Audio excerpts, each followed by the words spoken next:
Hello, today I would like to give you a sample of black lettering Gothic calligraphy created by this pen, which is by a German company brand Herlitz. It comes, I have had this pen for like maybe 10 years now, so it's used a lot. It's been used a lot. And it comes with three nib sizes. This one installed here on the section is, as far as I remember, is 2 point. This is a box which is pretty used now. The largest is 2.3 millimeters. The middle size is 1.5, and the most narrow is 1.1 millimeter. Which I don't really use this one a lot because it's useless for black lettering unless you really want to create something like a miniature of writing. So I basically use 1.5 the most often. And like I said, I have had this pen for quite some time. I will show you how it works. This is the nib is flat, but it's not so I would say, how to call it, the metal here is quite thick. It's not the flattest nib overall, but it's kind of, I don't know, I can't remember actually if it's flexible. Yes, it's a little bit flexible, but I have also a set of pens by Manuscript, a British company, Manuscript, and they are the nibs are quite different. Maybe I'm gonna show you a three. They have a size which is 3. This is Manuscript, a Manuscript pen, fountain pen. I made a sticker here because they are not really named unless you take it off, and there is a 3B, they call it 3B size, the nib size written on the nib itself. But the difference is that Herlitz nib the metal is different, and it feels in writing that it's not as sharp. The edges of the nib, of the tip of the nib, aren't that sharp as of the Manuscript nib. So I don't know if you can see that, maybe on the white background or something like this. Maybe it will be better to show. But the Herlitz one is quite different. So anyway, it comes with, it fits regular cartridges with 2.6 hole, or converters, matching converters as well. The section is textured, so it's actually good for holding it as well. There is this little stopper here next to the nib, which lets you put your fingers and hold it better. The body is long, but it's typical for all kinds of art pens, for drawing and calligraphy as well, because I don't know actually why, but it really feels good in writing or drawing, like keeping it in your hand. So now I'm gonna give you a sample calligraphy a calligraphy sample. I use Interdruck sketchpad, which is by it's A4 size. It's by a Polish company where I live in Poland, so I buy basically things produced here or, well, on AliExpress from China and so on. The thickness of this paper is 100 grams. And what's typical, it's a perfect, I found this paper to be perfect for calligraphy, for ink basically, because this sketchpad consists of pages which are, the pages are different on each side. I mean, one side is coated and the other, it's very smooth and coated actually. The other is smooth but uncoated, so it's great for pencil sketching, shading, and so on, but also for ink as well.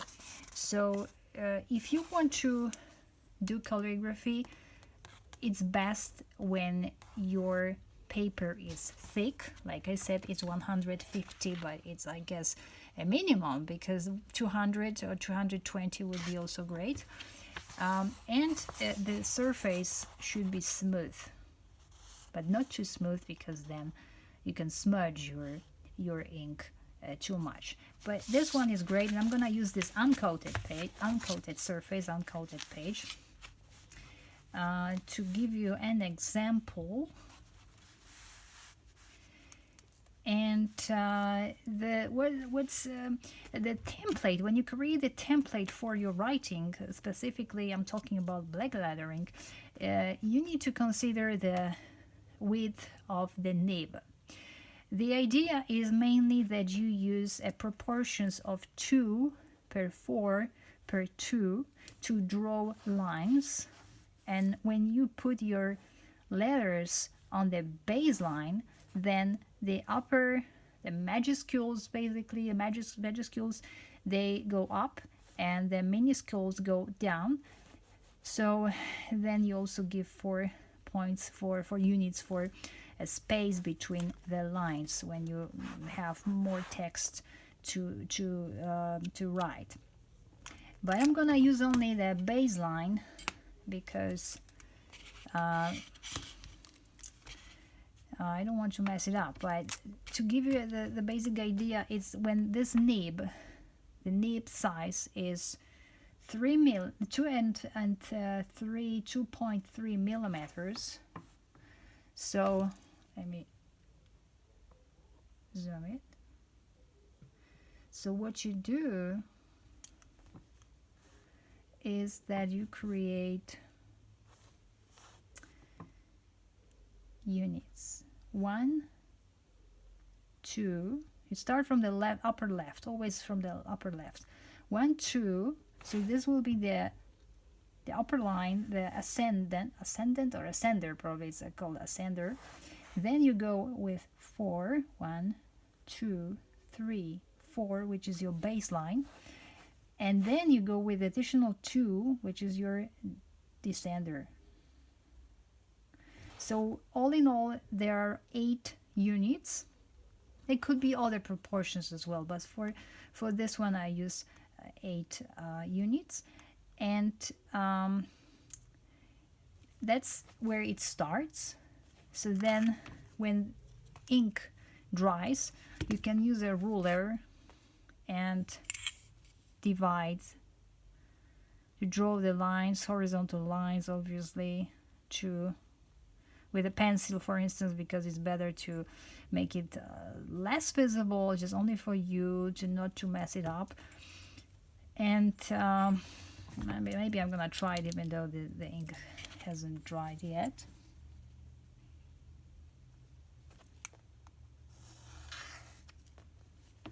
One of the lines, you can use a how to call that, a rolling ruler, probably. They should have called it like double R, but to give you an idea how it moves. And then you draw another line here,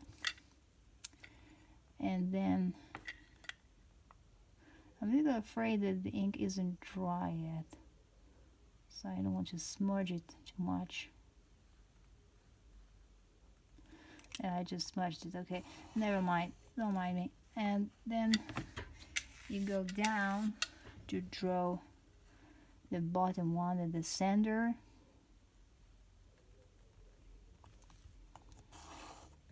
Okay, and so when we have this, you start writing your letters.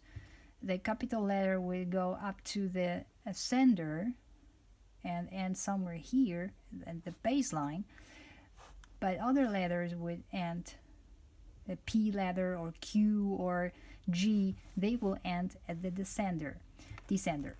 So let's say I'm gonna write a word in the year of the dragon, and we'll see how it goes. Let me zoom a little bit more. It's probably the maximum I can get. Sorry, I'll make it lower a little bit.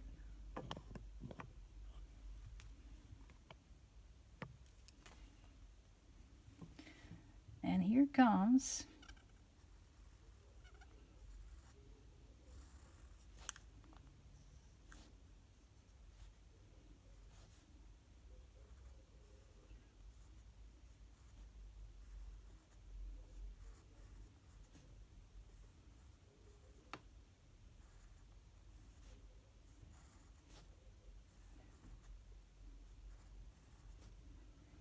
the mighty dragon. The disadvantage of this pen after years of using is that it is squeezing. Right, while writing, it's squeezing against the paper, which I really don't like the sound.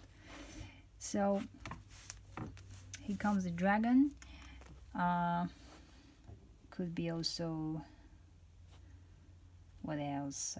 Dragons.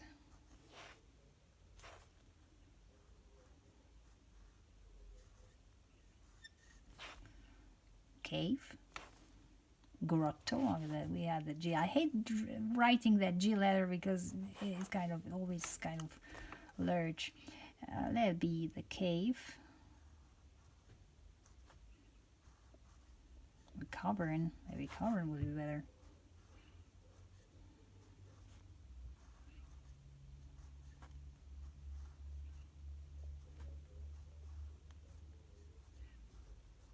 Like this. And that's what number nib the size 2.3 gives, which is, I guess, good for video taking or some bigger titles if you create a full page with that kind of calligraphy.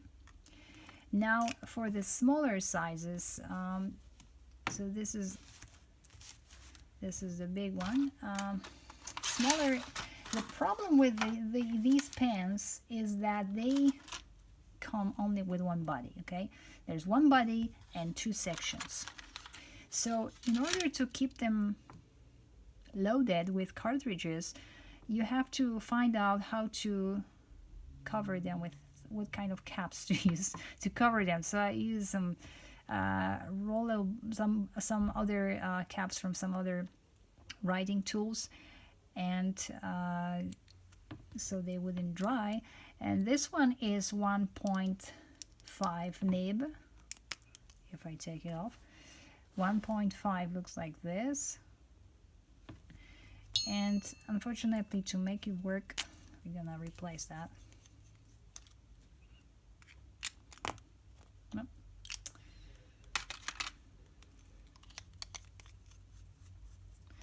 And I hope it can start quickly.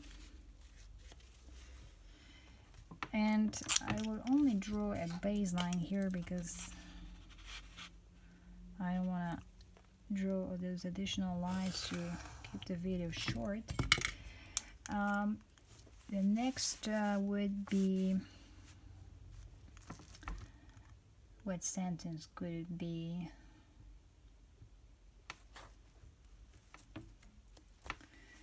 Okay, that'd be like, I've met a witch.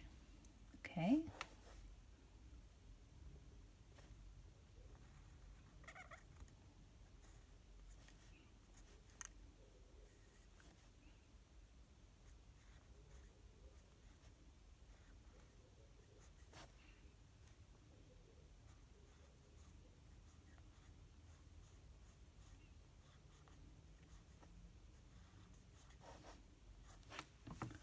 I've met a witch.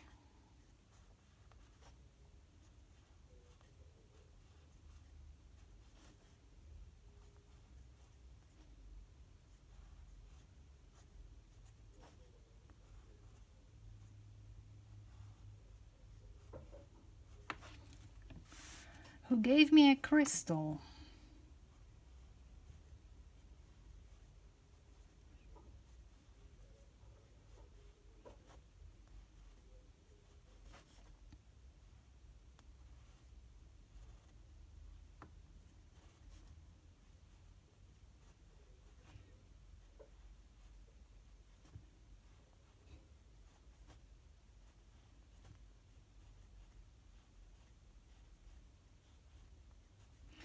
who gave me a crystal.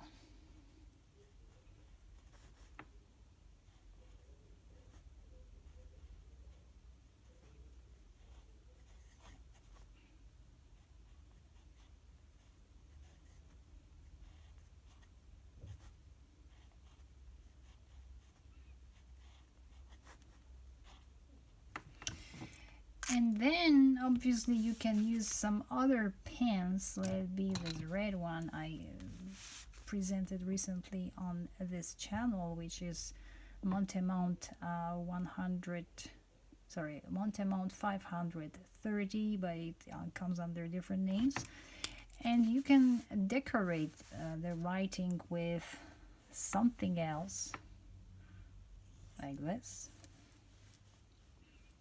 The T could be long. Where's the T? Another T. G. What else needs some decoration? Those other letters that can go with H. And I guess that's all. If I haven't put this exclamation mark here, we could also go with that crystal to create something like some ribbons, additional ribbons. I have another way of decorating text, but it's my copyrighted idea basically, so please do not copy this for me, because I use it in most of my handwriting and most of my handmade things, which include some black lettering, some additional papers, something additional. And so I add every O in my writing gets an arrow with something like this. So in this case we have only one O, but also the dragon has one. The dragon has also one O, and cover doesn't. So yeah, that's what I do. You can create all kinds of decorations to make any text of yours look magical or fantastic in a way. I also sometimes add, for instance, over A, I add, it could be a straight line like this. So we have another A here, and A here, and A here. The Y could come with 2 dots. There's one Y only. Yeah, so you can decorate any way you want, or add some colors like red,